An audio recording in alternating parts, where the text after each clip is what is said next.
Greetings and welcome back. In this installment, we will take a closer look at the boat that has been purchased, a Swedish-built Maxi 95.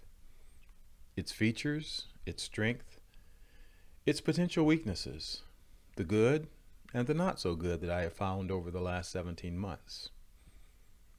If you watched the Trip Home installment, you already know about the relative ease of steering under power, the large foredeck, and the fact that it is a relatively flush deck design. I think that Pelle Peterson did a great job of masking the height of a cabin with standing headroom for a 6-foot 2-inch plus person in such a design. In overview, I find that she is a spectacularly lovely design. So yes, I am smitten, in spite of the shortcomings that I will try to honestly highlight in the walkthrough. I will talk about the features that I like and include any shortcomings as I go. Messing about on and about Lake Erie, I am enjoying the large cockpit. It is a great place to reflect, plan, and entertain. In the future cruising stage, there is concern for the large volume to hold water if taking a wave. Because of the cockpit's depth, in concert with the almost flush deck design, there is a large step to go between the two. This is less than optimal and makes this transitioning maneuver uncomfortably tough when the floor is trying to move underneath you, even with the side pits that are provided. Add to that, the place on the deck that you step up to or down from is narrow and crowded. This will take lots of planning and practice to make this a consistently safe action under all conditions. The cockpit to deck transition becomes even more challenging when the Dodger is deployed, which means you have to take it down when underway to make the step up and down safer. And of course, underway is exactly when you are most likely to need it. More planning is definitely required here. I like the aft cabin top. It provides a large sitting platform easily accessible from the cockpit and essentially extends the cockpit area. It is also a great place to lay when reboarding from the swim ladder. The swim ladder is centered in the push pit and is a bit short, so the previous owners made up a ladder extension. In my ladder plan, the center location will get in the way of most self-steering gear, and I don't intend to lose the ladder. So I will need self-steering that works equally well when mounted off-center. The cockpit lockers are large and deep, although not large enough for 2 full-size bicycles cruising Leia style. An immediate shortcoming I found was that, being an older design, the LPG tank in the port locker is not in an airtight sub-locker that drains overboard. While it hasn't blown up in 40 years, I have removed the gas bottle until I can get this up to date. Under the port locker is found a 25-gallon freshwater tank, and under the starboard locker is a 25-gallon fuel tank. The starter and house batteries are in the starboard locker. While the lockers have seals around the lid, the bottom of the lockers are not watertight and drain into the bilge. The combination steering station table storage locker, for an older design, does not get in the way in the cockpit even without a folding wheel, and the bank sides of the station serve as excellent footrests when heeling. This was very well thought out. The fiddle table well accommodates the large number of guests that can be seated in the cockpit. The one shortcoming I find is the fact that the steering and electronics cables were led down below through a relatively low, round, large diameter conduit in the deck that, given more than a bit of water in the cockpit, would serve as an excellent contributor to interior flooding. While we're at the steering station, I will comment on the handling under sail. Wheel forces are light, and she tracks on a rail when close haul and down through a beam reach, maybe a bit further. Downwind is completely different and takes minute-by-minute fiddling to stay on course, and could be a concern for long-distance solo sailing. On the other hand, I'm amazed how well she handles under Jenny alone. When the previous owners mentioned to get to know her initially with the Jenny only, I was surprised. In my past history, you did this with the main, then added the head sail. The owner of another sailboat commented that he did not think his boat would even make way with just the Jenny.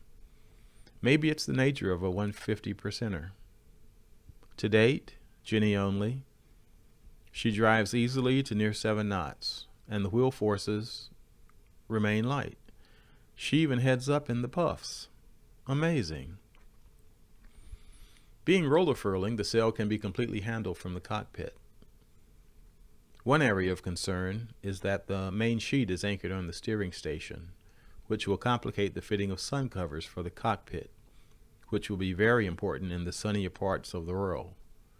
Because of this, there is no traveler, which has not been an issue for sail control to this point, but I am also not saying that my sail trim is the best it could be. The companionways to both the fore and aft cabins lack any kind of bridge deck, and stand only a short distance above the center floor of the cockpit. Fortunately, the floor of the cockpit either side of the center station is sunken an inch or so and slants toward the lowered scuppers. The bifold doors to the main companionway, while great in harbor, would be considered by many to be a source of concern in the vicinity of rowdy waves wishing to break on board. The companionway to the aft cabin can only be secured from the outside and cannot be unsecured from the interior. Not good at all, and especially for my envisioned uses. Going down the main companionway, you find the galley to port. It is a small, simple galley with a stainless sink, a small 2 cubic foot ice box, a gimbal 2-burner cooktop, a shelf split cabin above with sliding doors, a seasoning and utensil storage area behind the cooktop, cabinet drawers beneath, and a small cabinet underneath the sink. There could always be more storage, and in fact, the drawers are all filled with non-galley boat hardware. To starboard of the companionway is the head and hanging locker. There is a sink, toilet, wet rack hangers, storage, a shower pan which drains into the bilge, but no shower head is installed. Surprisingly, it seems that most folks avoid taking a shower on board because of the moisture buildup. Shockingly, there are no opening ports for ventilation for the head. The simple built-in passive flow-through ventilation provided is totally inadequate, unless perhaps you live in Scandinavia. The aftward location of the head, though, would seem to make it useful through the worst of the moderate conditions, given that it is nearer the center of the fore-aft rotation. The main cabin is dominated by a fiddle table built upon the engine cover. I love this thing. And I hate this thing. Engine access is absolutely marvelous. You could not ask for better access for regular maintenance or when doing some emergency service to get her running. But it does limit the shoe size that can gather comfortably around the table to chat and chew with friends. But many friends it can be, 8 to 10 if small enough, as there is an insert and cushion that goes in front of the V-berth doorway. The still dependable Volvo 25 horsepower diesel engine is raw water cooled, which is great for the freshwater Great Lakes. But I wonder how well a 40-year-old engine will fare on exposure to salt water. I can hear cooling system upgrade. Removing a floorboard provides easy access to the prop shelf, packing gland, and bilge. That prop shaft spins underway when sailing, when the speed gets above 5 knots or so, so no feathering propeller. Can I get an upgrade? I initially had some questions about sufficient handholds in a seaway when initially viewing the cabin. But now with actual experience when the hull was bounding over and punching through some obstinate waves, I have found no difficulty getting around the interior safely. Looking behind the companionway stairs, you find a very large storage area which represents most of the area under the cockpit floor, divided by a side-to-side fiddle shelf with 2 separators.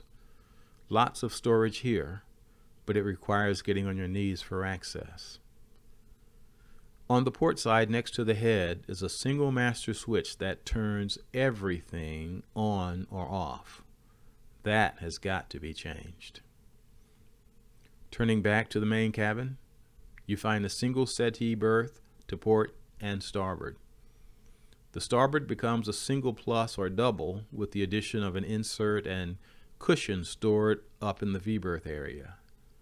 This insert engages with the engine cover table and provides secure sleeping without danger of ending up on the floor if underway. I have laid on and slept on each of the 7 berths, and they are all comfortable, at least for one night. Yes, she honestly sleeps 7 people, and they can all sit around either table for breakfast, as long as they can wait their turn for the head.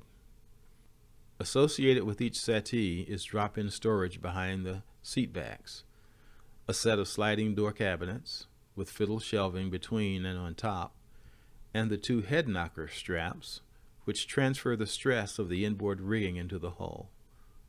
Storage is underneath. There is no nav station, which would of course seem eminently seaman-like. An additional hatch above provides light and ventilation for the main cabin, but there are no opening side ports.